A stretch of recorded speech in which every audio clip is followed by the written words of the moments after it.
గుమ్మంలో కూర్చుండు వారు మాటలాడుతుందరు, తాగుబోతులు నన్ను కూర్చి పాటలు పాడుతురు. రెండవ అంశం ఏంటంటే త్రాగుబోతులు నన్ను కూర్చి పాటలు పాడుతుందరు. మంచివాడిని చూసి భక్తి పరిమితి చూసి ఏం చేస్తాడు? తాగుబోతుడు పాటలు పాడతాడు, ఏమన్నా చేస్తాడు, ఏమన్నా చేసుకుంటూ పాటలు పాడతాడు. మన మీద మన బైబిల్ పట్టుకొని వచ్చన్నాం అనుకో, అక్కడ ఒక తాగుబోతున్నాడు అనుకో, వాడు మన మీద పాట కై కట్టి పాడతాడు. ప్రియుల అనేకులు మనం చూస్తూ ఉన్నాం, అనేక చోట్ల ఇవి కనపడతారు. ప్రియుల తాగుబోతులు ఏం చేస్తారంట? నన్ను గూర్చి పాటలు పాడుతురు.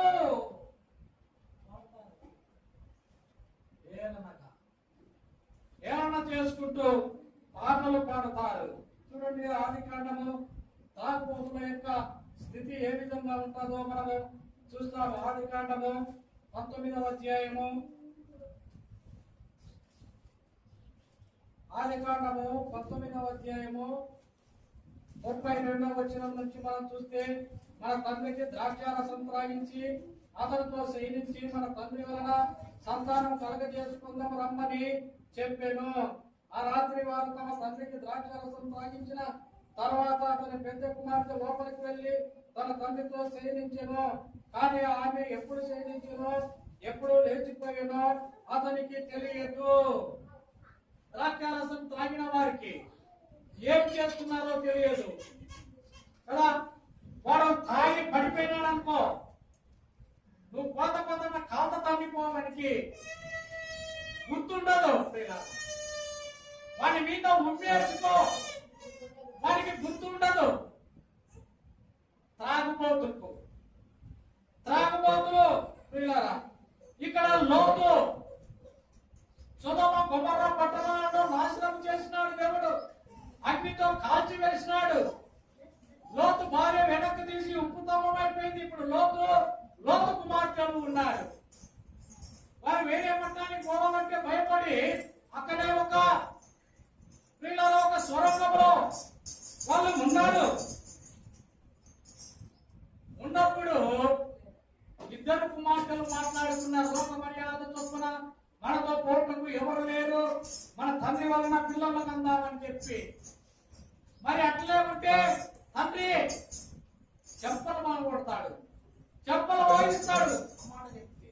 కాబట్టి ఏం చేసినారు? తండ్రికి ద్రాక్షారసం తాపినారు, పూర్తిగా మత్తునిగా మార్చేసినాడు. ఆ తర్వాత తండ్రితో జయించినట్లుగా మనం చూస్తా ఉన్నాం. ఎప్పుడు జయించరో ఎప్పుడు వెళ్ళిపోయారో తెలియలేదు. పిల్ల ఆ విధంగా ఇద్దరు అక్క చెల్లెలు ఇద్దరు తండ్రి వలన సంతానము. తాగుడు ఎంత భయంకరమైనది. ఏం చేస్తున్నారో తెలియదు, ఏం మాట్లాడుతున్నాడో తెలియదు, ఎవడు కొడుతున్నాడో తెలియదు. ఇక్కడ మనం చూస్తే లోతు ఏమి జరిగిందో తెలియలేదు. లోతుకు బిడ్డలు చేసే పని ఒకవేళ తెలిసి ఉంటే తిట్టేవాడు, మరి కొట్టేవాడు. తెలియలేదు కాబట్టి మట్టసంగా ఉన్నాడు.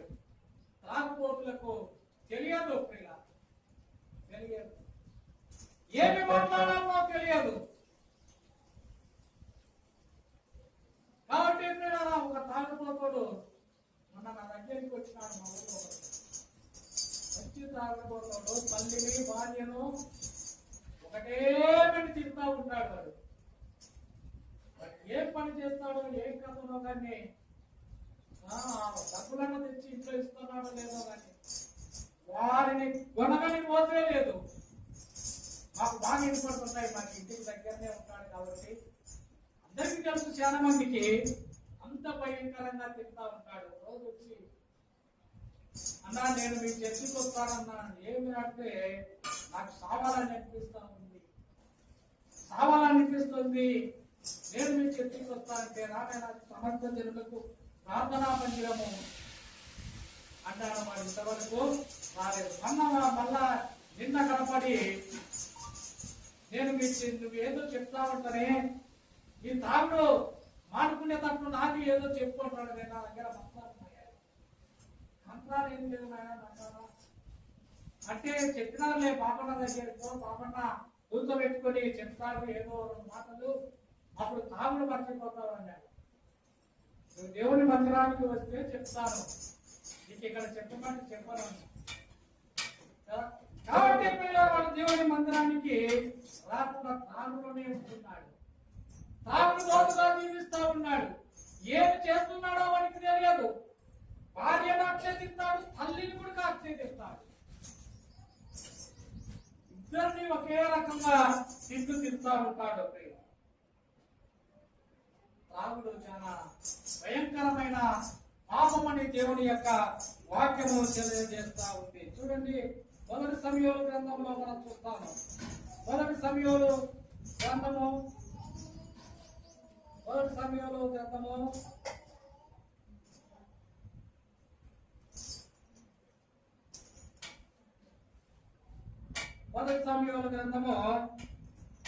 2వ అధ్యాయము 22వ వచనము. 2వ అధ్యాయము 22వ వచనము.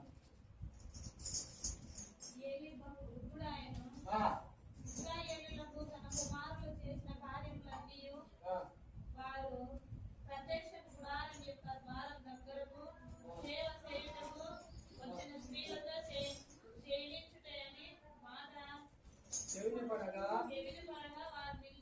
వారిని పిలిచి ఇట్లా నేను ప్రియులారా మనం చూస్తా ఉన్నాము. ఏలీ ఎవరంటే దేవుని ప్రవక్త, దేవుని సేవకుడు.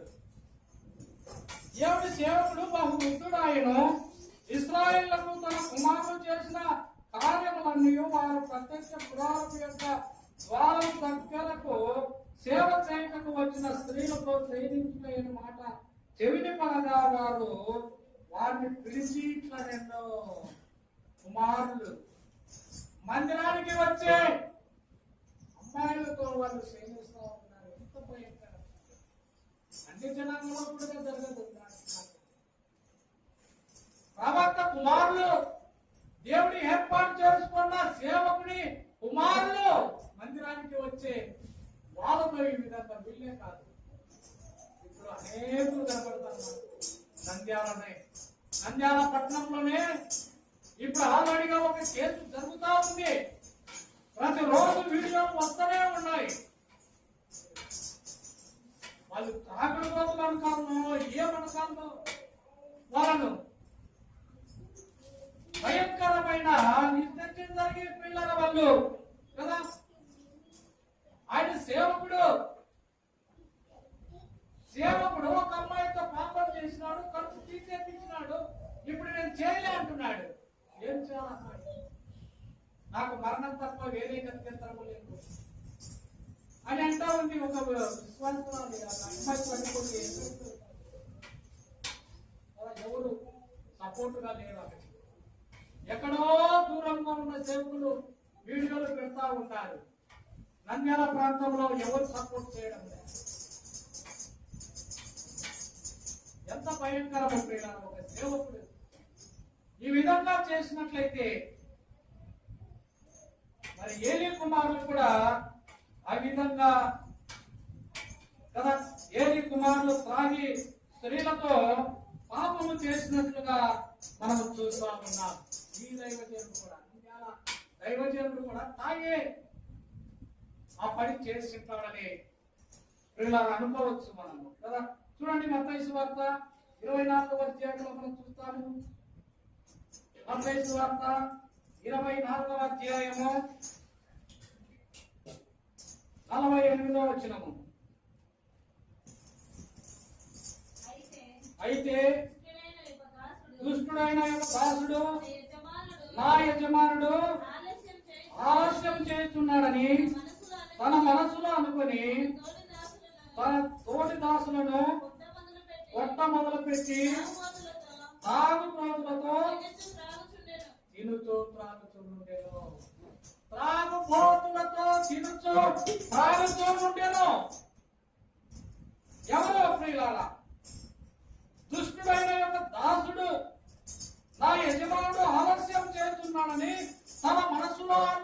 కానీ దుష్టులైనటువంటి వాడు, దుష్టులు అనేకులు కదా. వీళ్ళు చెప్పేది యేసుప్రభు ఇప్పుడు వస్తాడు, అప్పుడు వస్తాడు, నరకంలో భయంకరమైన కదా కాలిపోతావు, అది ఇది చెప్పేది వింటనే ఉన్నారు. కానీ యేసు ప్రభు ఆలస్యం చేస్తున్నాడు, రావడం లేదని దుష్టులు ఏం చేస్తున్నారంటే త్రాగుబోతులు తినుతూ త్రాగుతూ ఉన్నారు. అనేకులు ఆ విధంగా జీవిస్తూ ఉన్నారు. త్రాగుబోతులకు భయంకరమైన శ్రమలో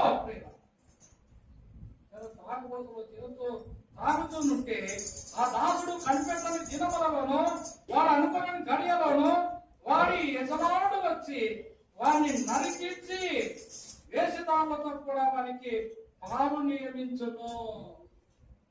అనుకున్న గడియలో వస్తాడు ప్రభు, అనుకున్నని గడియలో మన యజమానుడైన ప్రభు వస్తాడు.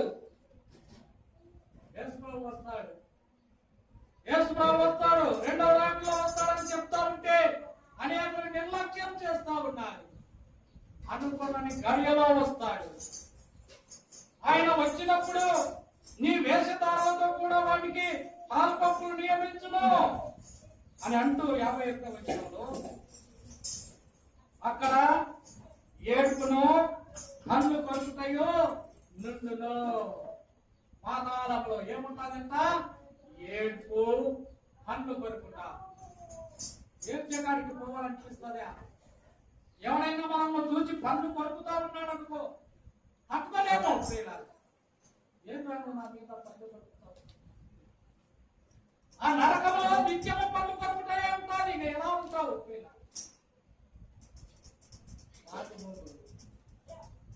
త్రాగుబోతులు ప్రియులారా ఎక్కడ ఉంటారంటే నరకములో ఉంటారు. అక్కడ ఏడ్పును అందు పరుకుతాయో ఉండునని దేవుని యొక్క వాక్యము చెలవిస్తా ఉంది. చూడండి, మనం చూస్తాము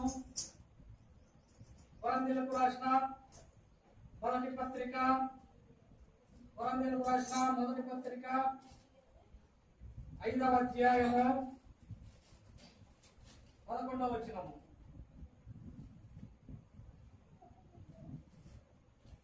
ఇప్పుడైతే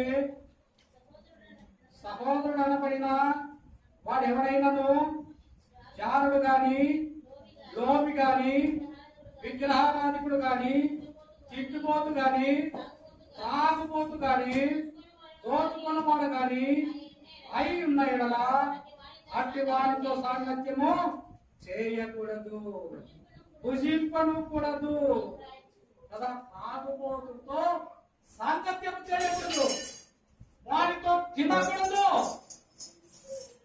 వారి సహవాసమే మంచిది కాదు. త్రాగుబోతుతో ఎలా తింటావు? త్రాగుబోతుతో ఎలా సహవాసం చేస్తావు? త్రాగుబోతులు దేవుని రాజ్యంలో ఉండరు, నరకములో ఉంటారు. నరక పాత్రుడైనటువంటి వాడితో ఎలా సాంగత్యం చేస్తావు? ఎలా సహవాసం చేస్తావు? త్రాగుబోతులతో సాంగత్యము చేయకూడదని ఎవరి వాక్యము చలవిస్తా ఉంది. సామెతలు 23:20లో కూడా మనం చూస్తాం. చూడండి, సామెతల గ్రంథము 23వ అధ్యాయము 20వ వచనము. ద్రాక్షారసము త్రాగువారితోనైనను, మాంసం ఎచ్చుగా తినువారితోనైనను సహవాసము చేయకుము. వారితో సహవాసము చేయకూడదు, వారితో కలిసి భోజనము చేయకూడదు. త్రాగుబోతులతో. సామెతలు 20 అధ్యాయము 1వ వచనం.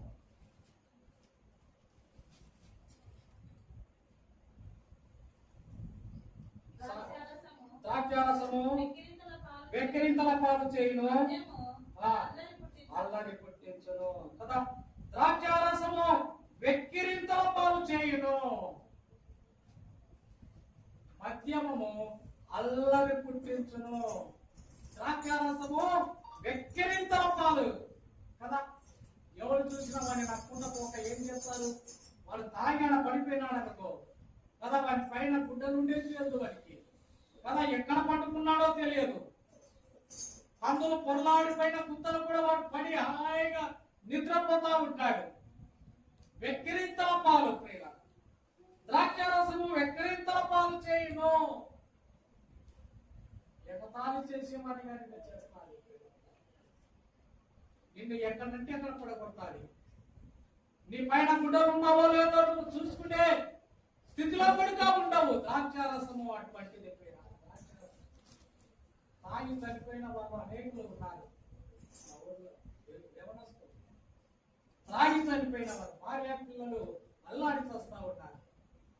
భర్త లేక, పిల్లలను పోషించుకోలేక. ద్రాక్షారసము దరిద్రునిగా చేస్తాదని మనం చూసుకున్నాం కదా. కాబట్టి ప్రియులారా, ద్రాక్షారసము వెక్కిరింతల పాలు చేయును, దరిద్రునిగా చేస్తాది. కాబట్టి అటు వారితో నువ్వు సహవాసం చేయకూడదు, వారితో కలిసి భోజనము చేయకూడదు. మద్యము అల్లరి పుట్టించును, మద్యము అల్లరి పుట్టించును, అల్లరి కార్యాలు. వాడు తాగి చేస్తున్నాళ్ళు అలానే బాగున్నట్టు పట్టించు, తాగుడు కింద పోతాదని. ఓసారి ప్రసంగి చూద్దాము, ప్రసంగి గ్రంథము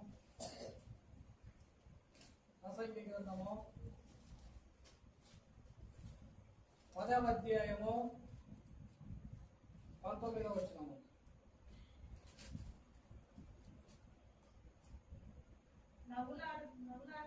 నవ్వులాటలు పుట్టించుటకై వారు విందు చేయుదురు. ద్రాక్షారస పానము వారి ప్రాణములకు సంతోషకరము కదా. ఏమంటున్నా? ద్రాక్షారసము వారి ప్రాణములకు సంతోషకరము. ఏమంటే బాధలో ఉన్నాము, బాధ తట్టుకోలేక తాగినామంటారు. నవ్వులాటలు పుట్టించుటకై వారు విందు చేయుదురు. తాగుబోతులు విందు చేస్తారు. తాగుబోతులు ప్రియులారా, మనశ్శాంతి ఉండదు వాళ్ళకు. ఏమంటే బాధ తట్టుకోలేక తాగినారు.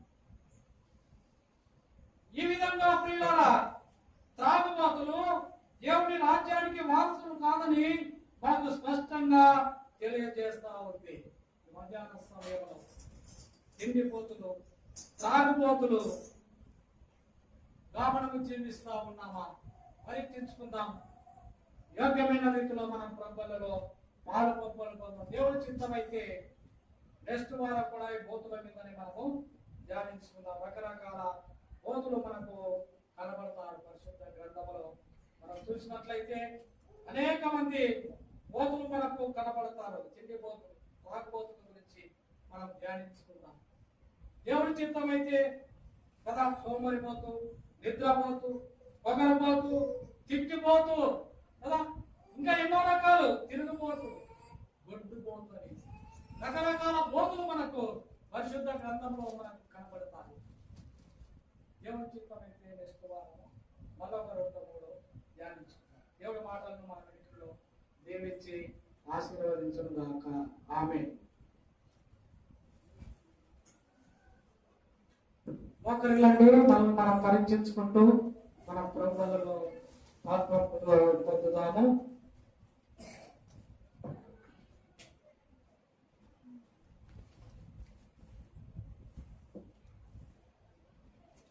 తీరా ఇది